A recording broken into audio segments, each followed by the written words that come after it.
کو lieutenant general سرفراز علی شہید کی نماز جنازہ ادا کر دی گئی۔ بریگیڈیئر محمد خالد شہید کی نماز جنازہ کوئٹہ گیریزن میں ادا کی گئی۔ Army chief general Qamar Javed Bajwa نے نماز جنازہ میں شرکت کی۔ آرمی چیف کی ہیلی کاپٹر حادثے میں شہید ہونے والوں کے اہل خانہ سے ملاقات۔ جنرل قمر جاوید باجوہ کی شہداء کے اہل خانہ سے اظہار تعزیت۔ لیفٹیننٹ جنرل سرفراز علی شہید کی نماز جنازہ ادا کر دی گئی۔ بریگیڈیئر محمد خالد شہید کی نماز جنازہ کوئٹہ گیریزن میں ادا کی گئی۔ Army chief general Qamar Javed Bajwa نے نماز جنازہ میں شرکت کی۔ آرمی چیف کی ہیلی کاپٹر حادثے میں شہید ہونے والوں کے اہل خانہ سے ملاقات۔ جنرل قمر جاوید باجوہ کی شہداء کے اہل خانہ سے اظہار تعزیت۔ ہیلی کاپٹر حادثے میں شہید ہونے والے پائلٹ میجر سعید احمد، میجر طلحہ اور نائک مدثر فیاض کی پورے فوجی اعزاز کے ساتھ تدفین بھی کر دی گئی ہے۔ آپ کو بتائیں کہ شہید پائلٹ میجر سعید احمد کی نماز جنازہ لاڑکانہ، جبکہ میجر طلحہ کی نماز جنازہ راولپنڈی اور شہید نائک مدثر فیاض کی نماز جنازہ شکر گڑھ میں ادا کی گئی۔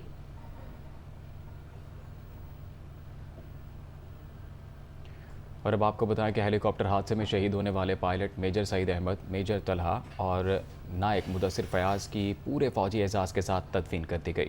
شہید پائلٹ میجر سعید احمد کی نماز جنازہ لاڑکانہ، جبکہ میجر طلحہ کی نماز جنازہ راولپنڈی اور شہید نائک مدثر فیاض کی نماز جنازہ شکر گڑھ میں ادا کی گئی۔ دونوں شہداء کے نماز جنازہ میں اعلیٰ فوجی حکام، سول اور سیاسی شخصیات نے کثیر تعداد میں شرکت کی۔ Army chief general Qamar Javed Bajwa کی جانب سے شہید کی قبر پر پھولوں کی چادر چڑھائی گئی۔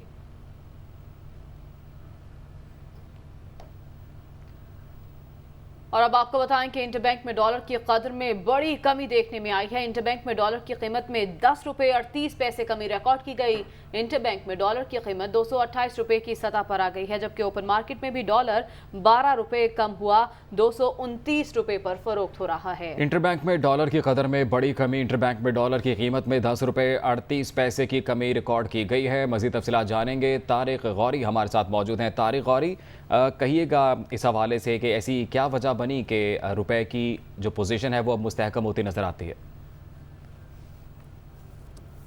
دیکھیں، اس کی سب سے بڑی وجہ تو یہ ہے کہ جو آئی ایم ایف کی جانب سے ایک بڑا اسٹیٹمنٹ آیا کہ وہ اب کمپلیٹلی سیٹسفائی ہے، پاکستان نے جتنے بھی سٹیپس لیے ہیں، جو بھی کنڈیشنز کو میٹ کیا ہے، اس کے بعد اب کہا بھی جا رہا تھا کہ تمام اگر آئی ایم ایف کی جانب سے اگر رقم کا بندوبست ہو جاتا ہے یا اگر کوئی اناؤنسمنٹ بھی آ جاتی ہے تو اس کے بعد مارکیٹ میں ایک پریشر تھا وہ کم ہو جائے گا۔ ساتھ ساتھ ہم نے دیکھا کہ ٹریڈ ڈیفیسٹ کا نمبر خاص طور پر امپورٹ کی جانب کے نمبر جو ہے وہ $5 بلین سے بھی کم رہی امپورٹ، جبکہ 7.5 بلین ڈالر پر تھی۔ تو یہ بھی ایک ہمارے ہے کہ جو کرنٹ اکاؤنٹ ڈیفیسٹ اس میں بھی کمی آئے گی۔ اس کے علاوہ دیگر بھی وجوہات ہیں کہ اگر امپورٹ کے حوالے سے کچھ ایسی باتیں بھی ہمارے سامنے آ رہی تھی کہ اگر ڈالر کے حوالے سے کافی جو رومرز پھیلی ہوئی تھی کہ ایل سی کا مسئلہ ہو رہا ہے، ایل سی نہیں کھلی، لیکن جب $5 بلین کے ہم امپورٹ کو دیکھتے ہیں تو اس کا مطلب ہے کہ ڈالر کا ملک میں کوئی اتنا خاص مسئلہ تھا، لیکن کوئی اتنی بڑی جتنی افواہیں پھیلائی جا رہی تھی اتنا بڑا کوئی ایشو نہیں تھا۔ تو یہ افواہوں کا جو ایک گردش کرتا ہوا سمندر تھا وہ اب تھم چکا ہے، اور اس کے بعد ہم نے دیکھا کہ آج انٹر بینک میں ایک بڑی گراوٹ دیکھی گئی۔ بہرحال تمام صورتحال پہ بات کرنے کے لیے ہمارے ساتھ موجود ہے ماہر معاشرت شہریار بٹ صاحب۔ ان سے پوچھتے ہیں کہ ان کے نظر کے مطابق آج ڈالر کے گرنے کی بڑی وجہ کیا ہے۔ جی شہریار بتائیے گا۔ دیکھیے، بنیادی طور پہ اس کی دو وجوہات ہیں، جیسا آپ نے ذکر کیا کہ ہمارا جو ٹریڈ ڈیفیسٹ ہے وہ کافی زیادہ کم ہوا۔ گورنمنٹ نے جو ایکشنز لیے تھے کافی حد تک وہ میٹ کرنے میں کامیاب نظر آئے، اور گراؤنڈ لیول پہ نظر بھی آ رہے ہیں جس طرح سے ہماری امپورٹس کٹ ہوئی ہیں، اور دوسری طرف جو آئی ایم ایف اور پاکستان کے درمیان جو مذاکرات میں تعطل تھا اب کافی کلیئرفیکیشن آ گئی ہے۔ کل جو اسٹیٹمنٹ آئی ہے آئی ایم ایف کی طرف سے کہ پاکستان نے اپنے پرائر ایکشن کمپلیٹ کر لیے ہیں، اب صرف ایک ہرڈل رہ گیا ہے کہ اپنی جو دوست ممالک ہیں اس سے کچھ گارنٹی لینی ہے کہ وہ ہماری مدد کریں گے۔ مارکیٹ اس خبر کا کافی عرصے سے انتظار کر رہی تھی۔ آپ نے دیکھا جو ہی یہ خبر کل مارکیٹ میں آئی ہے تو کل مارکیٹ میں ایک تیزی آئی تھی، پھر آپ نے دیکھا کہ US ڈالر کافی تیزی سے نیچے آیا، اور ایسے موقع میں جو اسپیکولیٹرز ہوتے ہیں وہ بھی ڈالرز مارکیٹ میں پھینکنا شروع کرتے ہیں۔ یہی وجہ تھی کہ آپ نے دیکھا کہ اتنا سگنیفیکنٹ ڈالر میں ڈکلائن آ رہا ہے۔ جس طرح شہریار نے بتایا ہے کہ تمام وجوہات شہریار نے بھی بتائی، اور جس کی وجہ سے ہم دیکھ رہے ہیں کہ مارکیٹ میں ایک پریشر تھا اور جس کو کم کرنے میں کافی حد تک کمی ملی ہے۔ اوپن مارکیٹ میں بھی ڈالر جو انٹر بینک کی دیکھا دیکھی اس میں بھی کمی آ رہی ہے، اور خاص طور پہ جو اسپیکولیٹرز ہوتے ہیں اور اوپن مارکیٹ میں بھی ہم دیکھتے ہیں کہ جب بھی ڈالر کی قیمت انٹر بینک میں کم ہوتی ہے تو اوپن مارکیٹ میں بھی ڈالر جو ہے کافی سارے ایکسپورٹرز نے بھی اپنا ڈالر جو ہے وہ سیل کرنا شروع کر دیا، تو یہ بھی ایک ریزن ہے آج ڈالر کی قیمت میں گراوٹ کی۔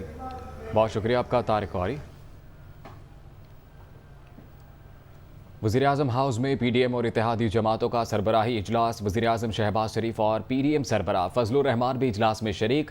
آفتاب شیرپاؤ، محمود خان اچکزئی کیشور زہرا بھی اجلاس میں موجود ہیں۔ پیپلز پارٹی کی جانب سے خورشید شاہ، فیصل کریم کنڈی، پلوشا اور فاروق ایچ نائک شریک ہیں۔ مسلم لیگ نون کی نائب صدر مریم نواز بھی پی ڈی ایم اجلاس میں شریک۔ سابق وزیراعظم نواز شریف اور اسحاق ڈار ویڈیو لنک کے ذریعے اس اجلاس میں شرکت کریں گے۔ اہم خبر آپ تک پہنچا رہے ہیں۔ وزیراعظم ہاؤس میں پی ڈی ایم اور اتحادی جماعتوں کا سربراہی اجلاس اس وقت جاری ہے۔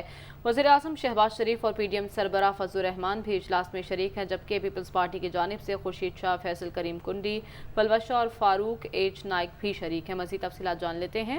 یاسر ملک ہمارے ساتھ موجود ہیں۔ یاسر، آگاہ کیجیے گا، کیا ایکسپیکٹ کیا جا رہا ہے، کون سے اہم فیصلے ہو سکتے ہیں آج؟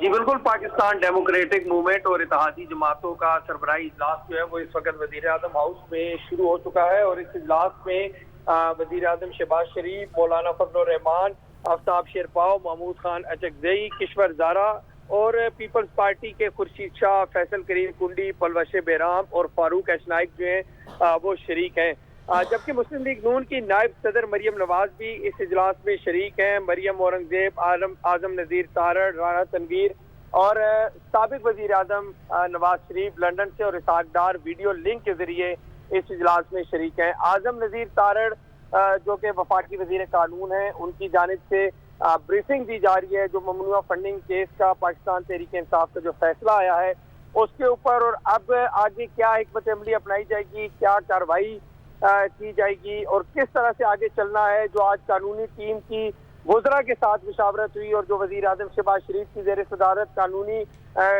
ٹیم کا جو اجلاس ہوا، اس میں یہ فیصلہ کیا گیا کہ چونکہ اب اس کو سپریم کورٹ لے جایا جائے گا معاملہ، اور ایک درخواست دائر کی جائے گی جس میں تحریک انصاف کے چیئرمین عمران خان کو نااہل کروایا جائے گا، اور اس کے ساتھ ساتھ ان کی جو پاکستان تحریک انصاف جو ان کی پارٹی ہے اس کے اوپر پابندی لگانے کے حوالے سے حکمت عملی جو مرتب کی جا رہی ہے۔ تو اب یہ تمام تر جو قانونی ٹیم نے مشاورت کی اور جو فیصلے کیے، بہت شکریہ یاسر، آپ نے اپڈیٹ کیا۔ تو وزیر اعظم کی زیر صدارت قانونی ٹیم کی اہم بیٹھک میں بڑا فیصلہ ہوا ہے۔ حکومت الیکشن کمیشن کے فیصلے کی روشنی میں سپریم کورٹ سے رجوع کرے گی۔ عدالت عظمیٰ سے عمران خان کی نااہلی کی درخواست کی جائے گی، جبکہ پی ٹی آئی پر پابندی لگانے کی بھی استدعا کی جائے گی۔ وزیر اعظم کی زیر صدارت قانونی ٹیم کی اہم بیٹھک میں بڑا فیصلہ کیا گیا ہے۔ حکومت الیکشن کمیشن کے فیصلے کی روشنی میں سپریم کورٹ سے رجوع کرے گی۔ عدالت عظمیٰ سے عمران خان کی نااہلی کی درخواست کی جائے گی۔ خبر ہے پاک پتن سے، chairman P T I Imran Khan کی دربار بابا فرید پر حاضری۔ عمران خان نے عرس بابا فرید کی تقریبات میں بھی شرکت کی۔ عمران خان نے ملک کی ترقی، خوشحالی اور امن کے لیے خصوصی دعا کی۔ Chairman P T I Imran Khan کی مصروفیات سے متعلق آپ کو آگاہ کر رہے ہیں۔ پاک پتن سے یہ خبر آپ تک پہنچا رہے ہیں۔ دربار بابا فرید پر چیئرمین تحریک انصاف نے حاضری دی ہے۔ مناظر بھی آپ کو دکھا سکتے ہیں۔ عمران خان نے عرس بابا فرید کی تقریبات میں شرکت کی ہے۔ ان کی جانب سے ملک کی ترقی، خوشحالی اور امن کے لیے خصوصی دعا کی گئی۔ پاک پتن میں chairman P T I Imran Khan نے دربار بابا فرید پر حاضری دی ہے۔ عمران خان نے عرس بابا فرید کی تقریبات میں بھی شرکت کی ہے۔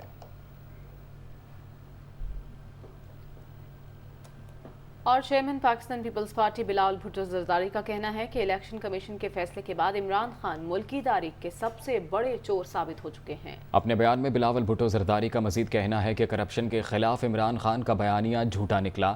پی ٹی آئی کی بنیاد ہی کرپشن پر رکھی گئی تھی۔ الیکشن کمیشن کو تحقیقات سے روکنے کے لیے اوچھے ہتھ کنڈے اختیار کرنے والے عمران خان قوم کے سامنے بے جو شخص جھوٹا حلف نامہ الیکشن کمیشن کو دے وہ صادق اور امین نہیں ہو سکتا۔ غیر ملکیوں سے پیسے لے کر ملکی سیاست کو آلودہ کرنے والے عمران خان عوام کے مجرم ہیں۔ کراچی پریس کلب میں مسلم لیگ نون کے سینئر رہنما محمد زبیر پریس کانفرنس کر رہے ہیں کہ ایفیڈیوٹ میں اور سرٹیفکیٹ میں کیا فرق ہوتا ہے۔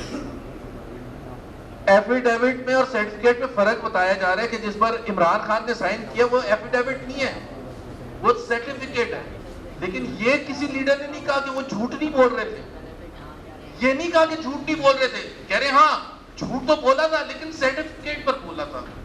ایفیڈیوٹ پر زیادہ سنگین ہوتا ہے جھوٹ بولنا، اور جھوٹ کتنے عرصے بولا۔ 2008 سے 2013 کی یہ رپورٹ ہے، 5 سال۔ اس کے بعد 2014 میں یہ کیس فائل ہوا، اب ہے 2022، 14 سال تک جھوٹ بولتے رہے۔ لیکن سرٹیفکیٹ پر بولا تھا, ایفیڈیوٹ نہیں دیا تھا. عمران خان صاحب نے جھوٹ بولا, یہ سب مان رہے ہیں. آپ نے ایک پریس کانفرنس میں یہ نہیں سنا ہوگا کہ عمران خان نے بالکل سچ بولا تھا جو سرٹیفکیٹ پر سائن کیا تھا. اس سے کیا فرق پڑتا ہے کہ آپ سرٹیفکیٹ ہے یا ایفیڈیوٹ ہے؟ جھوٹ تو آپ بول رہے تھے. آپ ایک اتنی بڑی پارٹی کے ایک چیئرمین ہیں اور آپ کنسسٹنٹلی جھوٹ بول رہے تھے, اور اب اس جھوٹ کو جسٹیفائی کرنے کے لیے یہ کہہ رہے ہیں کہ وہ سرٹیفکیٹ تھا, ایفیڈیوٹ نہیں تھا. تیسری بات یہ ہے, تو ایک تو ظاہر ہو گیا کہ وہ خود انہوں نے مان لیا. ایک پریس کانفرنس ہے, آج بھی میں نے فواد چودھری کی پوری پریس کانفرنس, انہوں نے بتایا کہ دیکھیں ایفیڈیوٹ کیا ہوتا ہے, پھر انہوں نے بتایا دیکھیں سرٹیفکیٹ کیا ہوتا ہے. شہباز شریف صاحب نے جو دیا تھا کورٹ میں وہ ایفیڈیوٹ تھا, اور یہ جو ہم نے دیا تھا یہ سرٹیفکیٹ تھا. یہ نہیں کہہ رہے کہ انہوں نے تو بالکل سچ بولا تھا, اکاؤنٹس میں تو کوئی گڑبڑ تھی ہی نہیں. یہ نہیں کہہ رہے. کبھی کہتے ہیں کہ اکاؤنٹس میں گڑبڑ نہیں تھی, تو پھر سرٹیفکیٹ اور ایفیڈیوٹ کا کیا؟ پھر آپ سیدھا آگے کہیں کہ عمران خان نے کوئی غلط بیانی کی نہیں. پھر پکڑے جاتے ہیں غلط بیانی کو ایکسپٹ کرتے ہوئے, جب یہ کہتے ہیں کہ عمران خان نے جو سائن کیا تھا وہ اس میں لکھا ہوا تھا to the best of my knowledge, یعنی کہ گڑبڑ تو ہوئی ہے اور بہت زیادہ ہوئی ہے. لیکن عمران خان تو فائنینشیل ایکسپرٹ نہیں ہے, وہ تو چیئرمین ہے. ان کو تو جو بھی اکاؤنٹس پیش کیے گئے انہوں نے سائن کر دیے. علی ظفر صاحب جو کہ بہت اچھے لائر ہیں پی ٹی آئی کے, وہ ایگزامپل دے رہے ہیں کہ یہ جو سرٹیفکیٹ ہوتا ہے, اور صحیح کہہ رہے تھے, یہ بالکل ایک کارپوریٹ اینٹی جیسے ہوتی ہے, یا ہر آرگنائزیشن جو ہوتی ہے, جیسے جتنے بھی میڈیا ہاؤسز ہیں وہ اپنے اکاؤنٹس دیتے ہیں, یا جتنے بھی بینکس ہیں, دوسری کمپنیز ہیں, پولیٹیکل پارٹیز ہیں, جب آپ فائنینشیل اکاؤنٹس دیتے ہیں تو آپ کو سرٹیفائی کرنا پڑتا ہے. اس کا جو بھی چیف ایگزیکٹو ہوتا ہے, یا پولیٹیکل پارٹی کا صدر ہوتا ہے, یا چیئرمین ہوتا ہے, اس کیس میں چیئرمین, وہ سرٹیفکیٹ لیتے کیوں ہے بھائی؟ اگر اس کی رسپانسبلٹی ہے ہی نہیں تو پھر سرٹیفکیٹ لیتے کیوں ہیں؟ کسی بھی کمپنی, چاہے وہ آپ کے کوئی میڈیا ہاؤس اکاؤنٹ سبمٹ کر رہے ہوں, اس کی رسپانسبلٹی اسی کی ہوتی ہے جو کہ پریزیڈنٹ ہو یا چیئرمین ہو. اس کیس میں چیئرمین پاکستان تحریک انصاف کی رسپانسبلٹی ہے کہ اگر کوئی گڑبڑ ہے تو ان پر لائبلٹی آتی ہے اور کسی پر نہیں آتی ہے. اور اگر ان پر نہیں آتی, اگر بالفرض ان پر نہیں آتی, تو تحریک انصاف نے پچھلے 8 سال میں بتایا کہ کس نے گڑبڑ کی تھی. بھائی اگر آپ خود کہہ رہے ہیں کہ ان کی رسپانسبلٹی نہیں ہے تو کس کی رسپانسبلٹی ہے؟ کوئی تو ہے تحریک انصاف میں جس کی رسپانسبلٹی, اور آپ نے اس کے خلاف ایکشن لیا کیا پچھلے 8 سال میں؟ کہ جی عمران خان تو بالکل معصوم ہے, ان کو کچھ پتہ نہیں. اور اس کا ریزن کیا ہوتا ہے؟ کیوں رسپانسبلٹی چیئرمین یا چیف ایگزیکٹو آفیسر کی ہوتی ہے؟ اس لیے ہوتی ہے کہ اس کی رسپانسبلٹی ہوتی ہے ان سب کو اپوائنٹ کرنے کا, کہ جنہوں نے اکاؤنٹس بنانے ہیں اور یہ انشور کرنا ہے کہ یہ 100% صحیح ہیں, پھر جا کے وہ سائن ہوتا ہے. وہ اس کی responsibility. Imran Khan has to take the responsibility, no one else, کیونکہ انہوں نے سرٹیفائی کیا ہے. ان کی ذمہ داری ہے کہ وہ ایسے لوگوں کو اپوائنٹ کریں, میرٹ کے بیسس پر اپوائنٹ کریں, جو کوئی گڑبڑ نہ کریں اور کوئی بھی چیز چھپائے نہ, باوجود اگر ان کو انسٹرکشنز آتی بھی ہیں اوپر سے کہ اس میں یہ گڑبڑ ہے. یہ ہوتی ہے ایک رسپانسبلٹی. تو یہ نہیں ہو سکتا کہ پاکستان کے, کیا دنیا کے اکاؤنٹنگ رولز ری رائٹ ہوں گے عمران خان کے لیے, کہ باقی ساری دنیا کی پولیٹیکل پارٹیز, باقی دنیا کی تمام اینٹیٹیز جو ہیں, کارپوریٹ اینٹیٹیز, تمام بزنس ہاؤسز, اس میں تو چیف ایگزیکٹو آفیسر کی رسپانسبلٹی ہے. لیکن پی ٹی آئی کے کیس میں عمران خان کی رسپانسبلٹی, تو پھر آپ سائن کیوں کرتے ہیں؟ کوئی عقل استعمال کرے اور پوچھے کہ بھائی تو سائن ہوتا کس لیے؟ اس لیے ہوتا ہے کہ آپ کے اوپر ذمہ داری ڈالی جا رہی ہے اور آپ یہ سمجھیں. تو ایک تو یہ 3 مین پوائنٹس تھے جس کا ہم نے, وہ جو جس کو ڈیفینڈ کر رہے ہیں پی ٹی آئی والے. لیکن مسئلہ صرف یہاں یہ ہے, اور جو سب سے اہم بات ہے کہ پی ٹی آئی رہنما فواد چودھری نے کہا کہ وزیر قانون کی خواہش پر الیکشن کمیشن نے اپنا فیصلہ تبدیل کیا. اجلت میں 2 فیصلے سنائے گئے. ایک فیصلے میں ریفرنس حکومت کو بھجوانے کا ذکر نہیں تھا. فیصلے کے خلاف عدالت میں جا رہے ہیں. عمران خان اور پی ٹی آئی پر پابندی لگانا ان کے بس کی بات نہیں. کل الیکشن کمیشن کے سامنے بڑا احتجاج ہوگا. پروٹیسٹ ہے جو کل انشاءاللہ بہت بڑا پروٹیسٹ ہونے جا رہا ہے الیکشن کمیشن کو.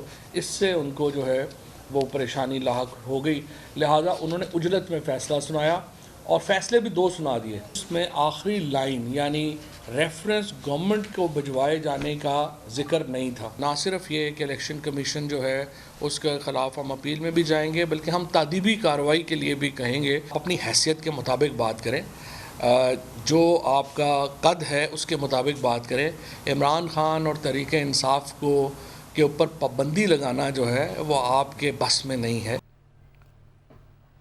اسپیکر راجہ پرویز اشرف کی زیر صدارت قومی اسمبلی اجلاس میں نیب ترمیمی بل 2022 کثرت رائے سے منظور کر لیا گیا. 50 کروڑ روپے سے کم کے کرپشن کیسز کی تحقیقات نیب کے دائرہ اختیار سے خارج کر دی. چیئرمین نیب فرد جرم عائد ہونے سے قبل احتساب عدالت میں دائر ریفرنس ختم کرنے کی تجویز بھی دے سکیں گے.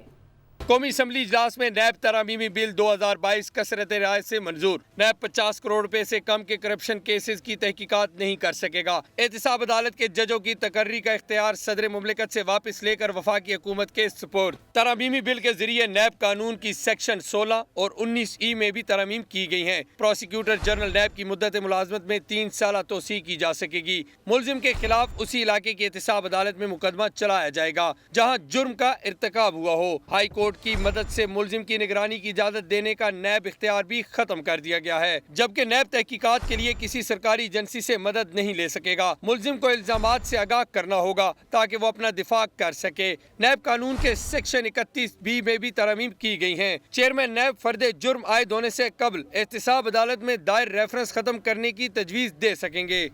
اور اب آپ کو بتائیں کہ ملک کو انتہائی مطلوب دہشت گردوں کی ریڈ بک تیار کی گئی ہے. ریڈ بک میں 1331 دہشت گردوں پر مشتمل کروڑوں روپے سر کی قیمت مقرر کی گئی ہے.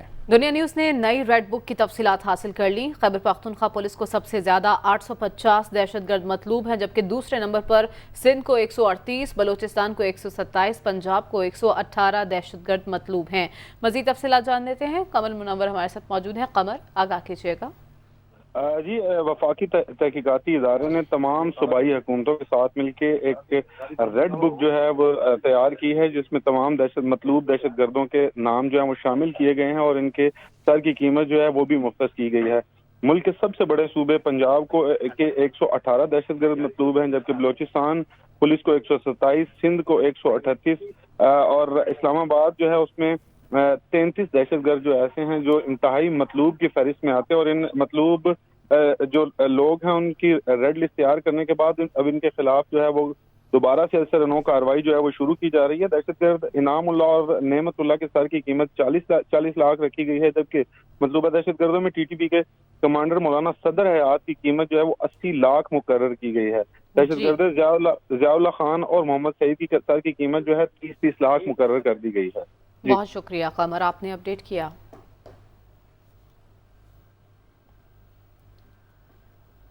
وزیر اعلیٰ پنجاب کی ہدایت پر چیئرپرسن چائلڈ پروٹیکشن بیورو سارا احمد نے چائلڈ پروٹیکشن یونٹ لودھرا کی عمارت کی تعمیر کا سنگ بنیاد رکھ دیا.